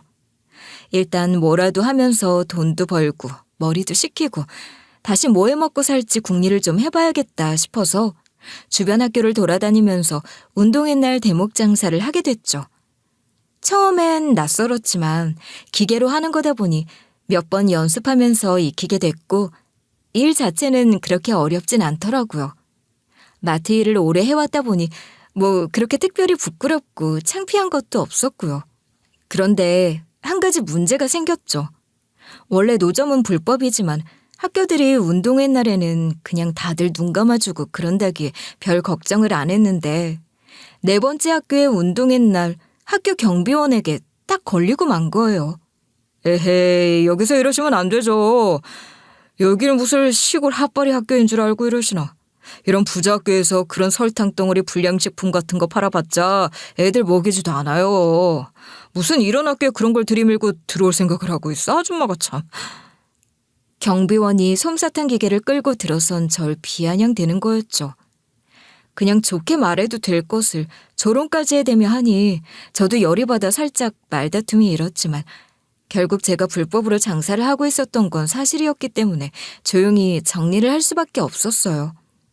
그런데 내가 경비원과 좀 실랑이를 벌이고 있으니 5학년쯤 돼 보이는 녀석이 다가와서는 말을 거는 거예요. 응? 엄마가 왜 여기 있지? 꼬마가 옆에서 자꾸 엥거리며 자기 엄마 타령을 해대는 거예요. 가뜩이나 바쁘게 정리하고 나가느라 정신이 없을 때라 그 아이를 상대할 정신이 없었죠. 꼬맹아, 나 네 엄마 아니야. 저기 가서 놀아라. 응? 아니라고요? 근데 우리 엄마랑 왜 이렇게 똑같이 생겼지? 진짜 똑같은데? 이렇게 똑같을 수가 없는데? 응? 옷이랑 머리랑은 다른데 너무 똑같이 생겼는데. 그러면서 꼬마는 저를 자꾸만 요리조리 살펴대기 시작했죠. 그러더니 갑자기 혼자 퍼뜩 뭔가 생각난 듯이 하고 놀라더니 후다닥 뛰어가기 시작하는 거예요. 우리 엄마 데려올 테니까 여기 잠시만 있으세요. 절대 가면 안 돼요. 여기 있어야 돼요. 꼬마는 난리를 치면서 후다닥 뛰어갔고 뭔 일인가 싶으면서도 꼬맹이 한 명의 말에 지체할 시간은 또 없었어요. 옆에서는 경비원이 빨리 안 나가면 신고하겠다고 으름장을 놓는 와중이었거든요. 그렇게 제가 정리를 마치고 학교를 빠져나가려고 하는 직전 갑자기 아까 그 꼬맹이가 엄마 저기야 저기 하면서 자기 엄마를 데리고 나타나는데 그 여자는 경호원처럼 보이는 정장 차림의 장정들 몇 명에게 둘러싸여 있더라고요. 그런데 상대가 다가올수록 점차 저는 그 자리에 얼어붙을 수밖에 없었어요. 그리고 제 맞은편에 그 사람도 놀라 입을 벌릴 수밖에 없었죠. 왜냐면 거기엔 마치 거울을 보는 듯 저랑 너무나 똑같이 생긴 사람이 서 있었거든요. 아니, 내가 지금 꿈을 꾸는 건가? 이게 혹시 환상 속인가? 갑자기 정신이 아득해져 왔어요. 갑자기 내 눈앞에 내 도플갱어 같은 사람이 나타났으니 어떻게 제정신일 수가 있겠어요. 그런데 그 순간 여자가 울먹거리면서 저를 와락 껴안는 거예요. 내 동생, 드디어 찾았다 내 동생. 그동안 내가 얼마나 널 찾아 헤맸는지 아니? 뜻밖의 상황에 그렇게 생전 처음 보는 사람 품에 안겨서는 아니 이게 무슨 상황인가 이해가 되지 않았어요. 여자는 들려줄 이야기가 있다며 어리둥절한 채 서 있는 저를 한적한 곳으로 데리고 갔고 거기서 이야기를 시작했어요. 너한테 언니가 있는 줄도 모르고 살았겠지만 사실 우리는 쌍둥이 자매야. 생각해봐. 그렇지 않고서야 어떻게 우리가 이렇게까지 닮을 수가 있겠어. 안 그래? 갑자기 어디선가 나타난 낯선 사람이 다짜고짜 우리가 가족이고 내 언니라고 주장하는 걸 단번에 믿기야 쉽지 않은 일이지만 이 경우는 좀 달랐죠. 그냥 저랑 똑같이 판박이 마냥 똑같은 얼굴이었으니까. 쌍둥이가 아니라면 오히려 그게 더 말이 안 되는 상황이었을 거예요. 언니는 말을 이어가기 시작했어요. 지금은 내가 사업을 일으키고 성공해 나름 일군 것도 제법 되는 재력가가 됐지만 사실 원래 우리 집은 참 어렵고 가난했어. 그런데 애를 하필이면 쌍둥이로 낳은 거지. 그러다 엄마는 우리 낳고 3년도 안 지나 돌아가시고 아빠 혼자 키워야 하는 처지를 할머니는 막막하게 생각했었나 봐. 자기 아들 고생할 게 우리 둘의 아니보다도 더 걱정됐었나 봐. 친할머니는 집에 딸이 둘씩이나 있을 필요가 있나. 가뜩이나 힘든 내 아들 고생시킬 거 뭐 있나 하고는 너를 데리고 나갔던 거야. 그렇게 널 데리고 나가서는 그만 시장에서 잃어버린 척하고는 동네에 애 없는 집에다 줘버리고 온 거였어. 할머니 평생 그 사실을 숨기고 살았고 나랑 아빠도 평생을 우린 내 동생을 잃어버린 줄로만 알고 살아왔었어. 근데 할머니가 돌아가시기 직전 죄책감에 그 사실을 고백한 거야. 그러면서 널 누구한테 줬는지도 밝히고 가셨고.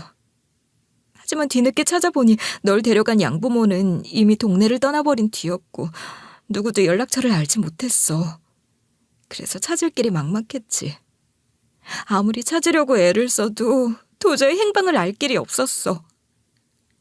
그 옛날에 뭐 휴대폰이 있기랬니? 아니면 제대로 된 연락처를 주고받기랬니?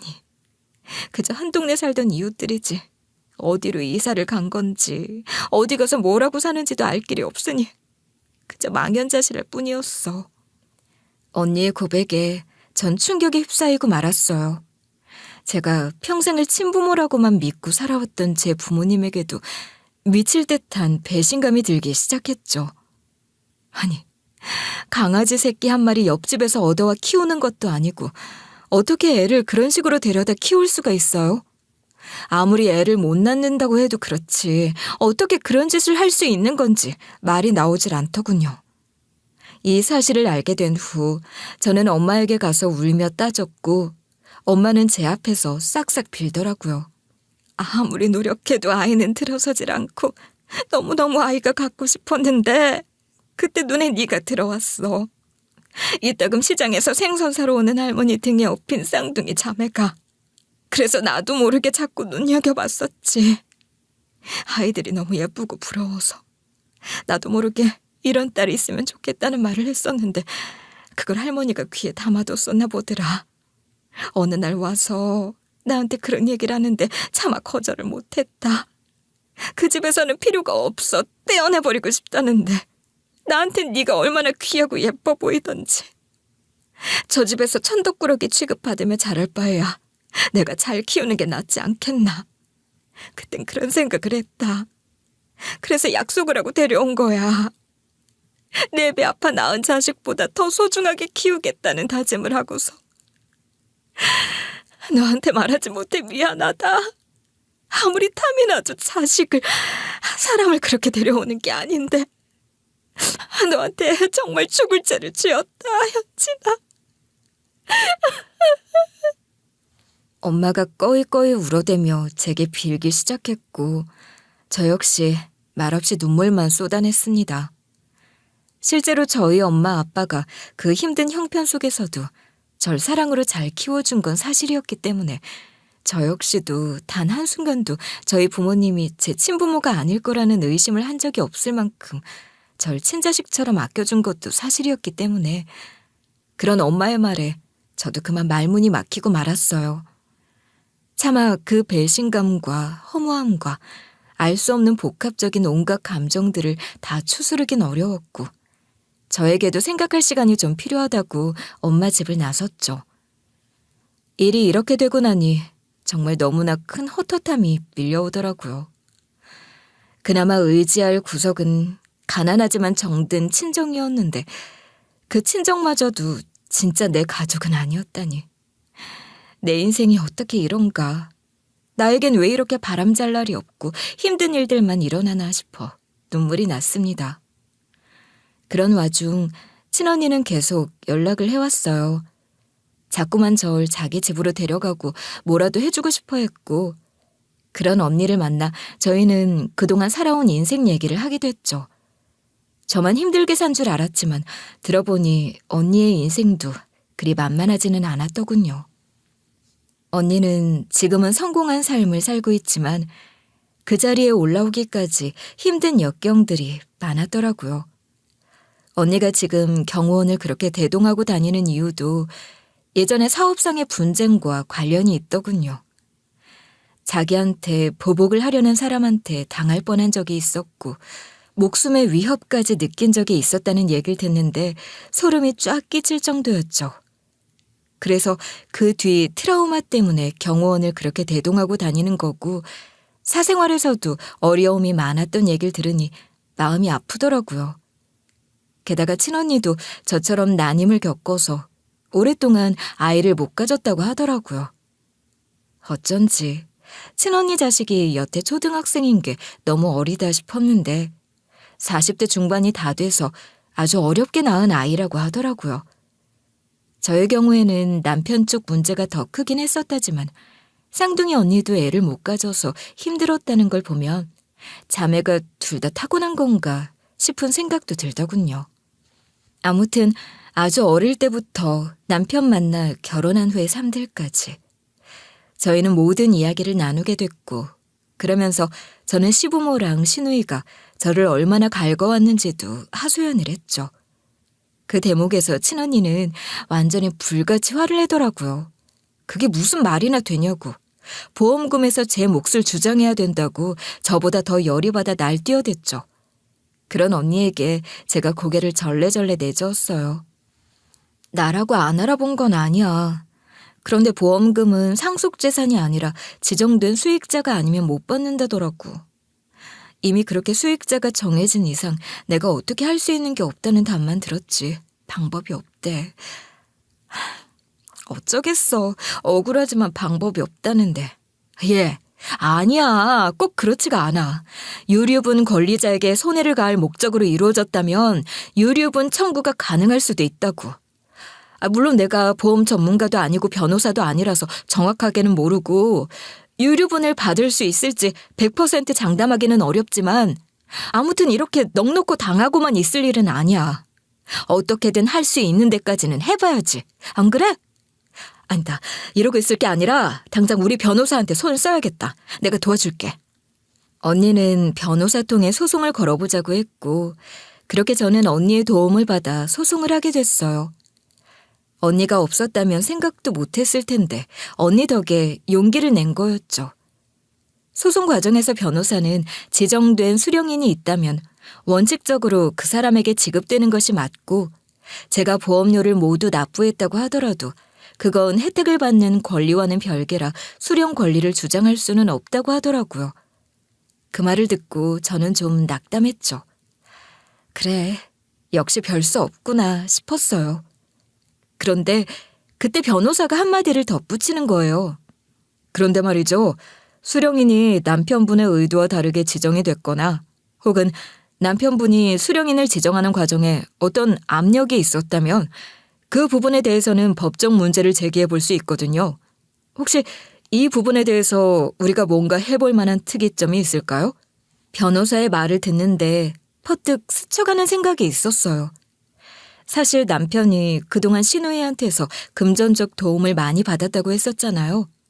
그 과정에서 시누이나 시매부로부터 이런저런 타박도 받고 꾸지람도 듣고 또 그 사람들 일 뒤처리도 해주고 그랬던 걸 저도 알고 있었거든요. 그것 때문에 남편도 겉으로는 굽신굽신하면서 뒤에선 욕하기도 하고 했었단 말이죠. 그러다 문득 어떤 기억 하나가 스쳐갔어요. 어느 날 남편이 술에 취해서는 그래, 다 가져가라, 다 가져가. 꼴랑 하나 있는 이 낡은 집이고 내 죽고 나면 나올 보험금이고 다 누나 차지지. 내가 아주 노예지, 노예. 아주 지들이 나한테 다 베푸는 척은 하면서 결국은 내 거 다 가져가는 거 아니야. 누가 보면 내가 팔자 좋게 받기만 하는 줄 알지. 하면서 술에 취해 주정을 해대던 게 생각이 나더라고요. 생각해보면 남편 앞으로 사업자금도 대주고 이것저것 도와주는 대가로 시누이 시매부가 이런저런 것들을 조건으로 내걸었던 게 떠올랐고 변호사와 상의해 저는 이 부분에 대한 증거를 최대한 수집하기 시작했어요. 제가 남편 죽고 제대로 된 재산은 못 챙겼지만 쓰잘데기 없는 남편의 유품들은 다 제 몫이었거든요. 그중에는 일기장이나 각종 메모 같은 것들도 있었고 말이죠. 어떻게 처리해야 될지 막막하기도 하고 엄두가 안 나기도 해서 그것들을 그냥 그대로 갖고만 있었는데 하나도 태우거나 버리지 않은 게 신의 한 수였더라고요. 남편이 남긴 메모와 일기 등에는 시누이와 시매부에 대한 기록들이 많이 남아 있었어요. 저희는 그 증거들을 이용해 시누이가 반강제로 협박을 해 보험 수령인을 자기 앞으로 돌려놓았다는 걸 포착했고 승소의 가닥을 잡을 수 있게 됐죠. 소송 과정에서 자기네 쪽에 불리한 상황이 된 걸 알고 나자 시누이가 절 찾아왔더라고요. 2차 심리 이후에 날 쫓아와서는 말 좀 하자면서 나한테 지랄을 해대기 시작했죠. 배운 것도 없고 힘도 없는 게 갑자기 어디서 무슨 용기가 나서 소송을 다 걸고 그래? 좋은 변호사까지 써가면서 말이야. 너 좋은 말로 할 때 포기해. 그게 신상에도 좋아. 아무것도 가진 거 없는 네가 감당할 일이 아니라 이 소리야. 알아들어? 글쎄요. 감당할 수 있을지 없을지는 해보면 알 일 아닐까요? 뭐? 아니 근데 인연이... 야, 이제 우리 성태 죽고 나니까 되는 게 없니? 이제 신우이도 아니다 이거야? 헛다 대고 이게 입을 함부로 놀리고 있어. 이걸 확! 그러면서 신우이가 제게 손까지 올리려는 찰나 저희 언니가 나타났죠. 어따 대고 감히 내 동생한테 손을 올리고 있어? 이 가짜는 게. 뭐야? 왜 둘이 똑같이 생긴... 너한테 언니라도 있었니? 아니, 어디서 갑자기 똑같이 생긴 게 나타나서는? 그래, 내가 우리 현진이 언니다. 지금까지 내 동생이 힘없이 혼자라 함부로 대했는지 모르겠는데 이제는 아니거든? 내 동생 어디 손끝 하나라도 건드리기만 해봐. 내가 네 앞날을 어떤 식으로 어떻게 조져줄지 한번 기대해봐.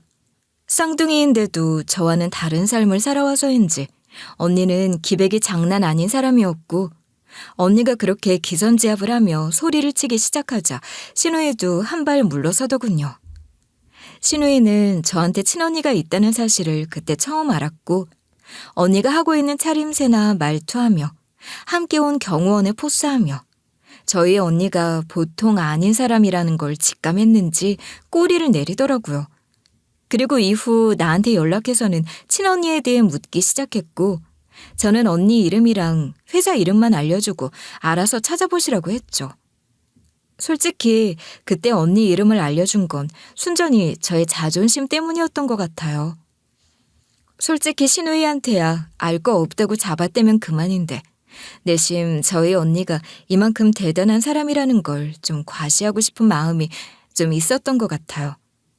신우이가 원래 투기도 많이 하고 돈이라면 아주 혈안이 돼 있는 사람이라 제 언니에 대해 알고 나면 눈에 불을 켜고 부러워할 게 불보듯 뻔했거든요.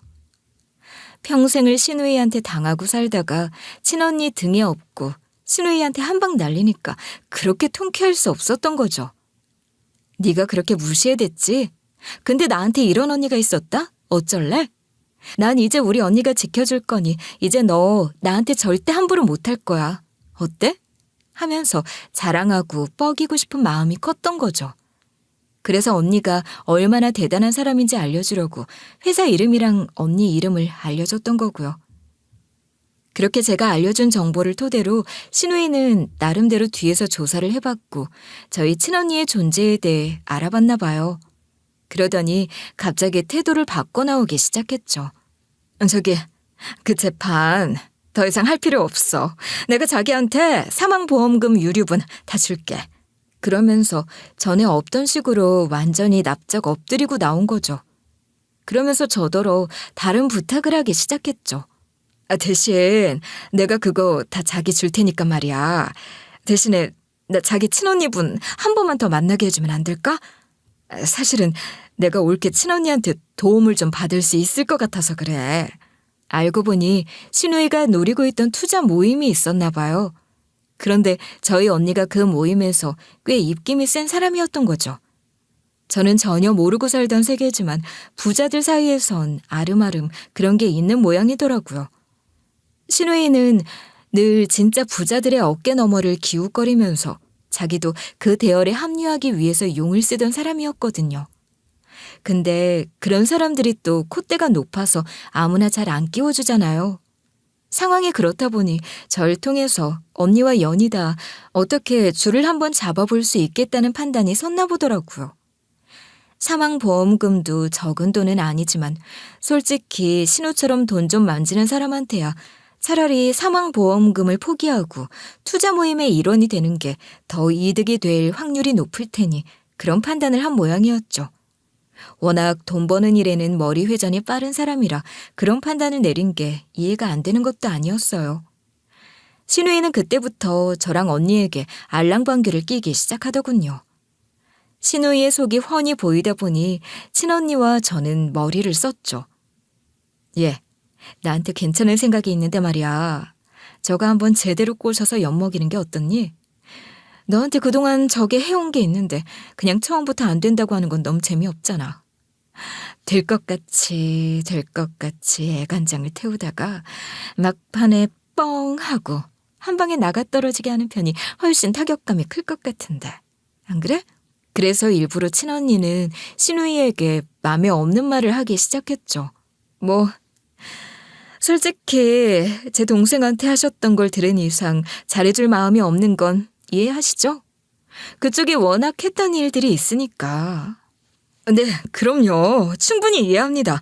하지만 정말 죄송해요. 앞서 말씀드렸다시피 제가 그 부분은 평생 두고두고 다 갚아 나가겠습니다. 예, 뭐 그렇게 말을 하시니까 일단 믿어보기로 하고요. 내 동생한테 잘해주시면 투자 모임에 껴줄 수도 있고. 그러니까 일단은 사과와 반성이 먼저입니다. 그동안 내 동생 구박하고 힘들게 한 거 다 사죄하고 잘하시라고요. 그럼 한번 나도 천천히 생각을 해볼 테니까. 어때요? 그러자 신우이는 자존심이 팍 상했나 보더군요. 근데 제가 그냥 언니분한테 하면 안 될까요? 신우이는 그렇게 무시해온 저한테는 죽어도 숙이긴 싫다 이거였죠. 반성하니 뭐하니 하시더니 그건 다 구라였나 보다. 싫으면 마셔도 돼요. 나야 손해볼 거 하나 없으니까. 아니에요. 그런 거 아니에요. 제가 옳게 아니 동생분한테 두고두고 갚아야죠. 예, 그래야죠. 제가 정말 잘하겠습니다. 신우이는 그렇게 굽신굽신거리기 시작했고 그러면서 신우이와 제 관계가 완전 역전이 되고 말았죠. 제가 신우이한테 그동안 당했던 일들을 언니한테 다 읊어줬었거든요. 그걸 그대로 언니가 신우이한테 시킨 거예요. 그러면서 언니가 사준 제 차 대신 새 차 해주고 마트에서 장 봐다가 우리 집에 나르고 별별 일들을 다 하기 시작했죠. 그리고 제가 지금까지도 한이 맺혔던 것 중에 하나가 신우이 친구들 앞에서 절 하녀 취급했던 거였거든요. 자기 친구들이랑 집에서 모임 갖는 와중에 급한 일이 있다며 저를 하도 다급하게 불러서 집으로 갔더니 사람을 무슨 하인 취급하면서 이것저것 시키고 친구들 잔심부름까지 하게 만들었단 말이에요. 그게 생각나서 저도 똑같이 해줬죠. 일부러 사람들이 이딴 말 안 하고 불러다가 상차리게 하고 치우게 하고 구두굽 망가진 거 고쳐오게 하고 저는 더도 덜도 말고 딱 자기가 했던 그대로 돌려줬어요. 신우이는 부글부글 하면서도 거기 들어가려면 어쩔 수 없으니 시키는 대로 다 하더라고요. 신우이 성질을 아니까 저는 속으로 더 우습더군요. 얼마나 속으로 벼르고 있을까 싶었죠. 그렇게 몇 달이 지나니 신우이가 저희 언니더러 슬쩍 물어보더군요. 혹시 그 일은 어떻게 되고 있냐고. 그래서 저희 언니가 말해줬죠. 그게 말이죠. 그렇지 않아도 한번 모임 사람들한테 말을 꺼내봤는데 도저히 수준이 안 맞아서 못 끼워주겠다고 하더라고요. 어머, 이걸 어떡해? 그래도 난 최대한 잘 봐줘서 꼭 끼워주려고 했는데 여기저기 소문이 안 좋게 난 모양이더라고. 있는 척이란 있는 척은 다 하고 다닌다면서요? 근데 진짜 있는 사람들 사이에선 그게 얼마나 우습게 보이는 일인지 알죠? 나는 진심으로 꼭 끼워주고 싶은데 사람들이 다 싫다는 걸 어쩌겠어요? 아무리 내가 대표라고는 하지만 다수결이라는 게 있으니까. 이해하죠? 그렇게 신우이를 한 방에 까버렸죠. 일이 그렇게 되고 나니 신우이는 저 쌍둥이 자매년들이 쌍으로 미친 년들이라고 나더러 사망보험금 빼먹고 농락했다고 길길이 날뛰고 지랄을 떨어댔지만 저희가 뭐 법을 어겼나요? 뭘 했나요? 처음부터 끼워주려고 얘기 꺼내본다 했을 뿐 그건 모임 사람들 마음 아닌가요? 사실상 그 모임의 대표격인 저희 언니 마음이고 말이죠. 이후 신우이는 어떻게든 투자 모임에 끼려고 용을 쓰다 어떤 모임 하나에 들어간 모양인데 줄을 서도 어떻게 그렇게 줄을 선 건지 투자를 잘못했다가 그나마 있던 돈마저 날린 모양이더라고요. 돈 많은 사람들도 투자 잘못했다가 한 방에 날리는 거 진짜 한순간이더라고요. 돈이란 게 모으기는 힘들어도 날리는 건 시간 문제더라고요. 저희 언니가 다른 사람들 통해 그 얘기를 전해 듣고 와서 저희 둘 다 웃으며 배가 아파 죽을 뻔했지 뭐예요. 그렇게나 별별 짓 다 해가며 모은 돈을 한 방에 날려버렸으니 다른 의미로 얼마나 배가 아파 죽으려고 할지 생각하니 어찌나 꼬습단지 말이죠. 전 몇십 년 만에 만나게 된 친언니와 너무나 잘 지내고 있고, 언니 덕에 형부도 생기고 조카도 생기고 가족이 생겨 행복해요. 그리고 한때는 평생 친엄마라고 믿고 살았던 저희 엄마에 대한 배신감이 한때 참 컸지만 엄마와도 다시 화해를 했습니다. 엄마가 깊이 뉘우치고 사죄하기도 했고, 엄마는 가난한 형편에서도 날 잘 키워주신 분이니까요. 저희 언니도 그런 엄마를 제2의 엄마처럼 모셔주니 고마운 마음입니다. 이후 친언니는 마트에서 열심히 일하며 살았던 제 경력 정도면 가게 하나 정도는 거뜬히 할 수 있을 거라며 작은 가게 하나를 제 이름으로 여는 걸 도와줬고, 저는 지금 엄마랑 둘이 같이 가게 하면서 열심히 살아가고 있습니다. 늙음하게 더 이상은 희망도 무엇도 없는 삶이라고만 생각했는데 제 삶에 이렇게 다시 볕이 들 거라고 생각이나 했을까요? 젊은 시절 형편없는 사람들에게 그렇게 지독히도 당하고 살았던 걸 생각하면 지금도 혈압이 오르고 과거에 무지했던 제가 답답하기도 하지만 그래도 이렇게 늦게나마 다시 하나뿐인 언니도 찾고 사람다운 삶을 사는 것 같아 흐뭇한 웃음을 짓게 됩니다. 비록 오래 걸리기는 했지만 최후에 웃는 사람이 진정한 승자 아니겠어요? 남편 놈은 골로 가버렸고 신우이는 쫄딱 망해버렸으니 이만하면 제가 승자 아닌가 싶어 웃음이 나네요.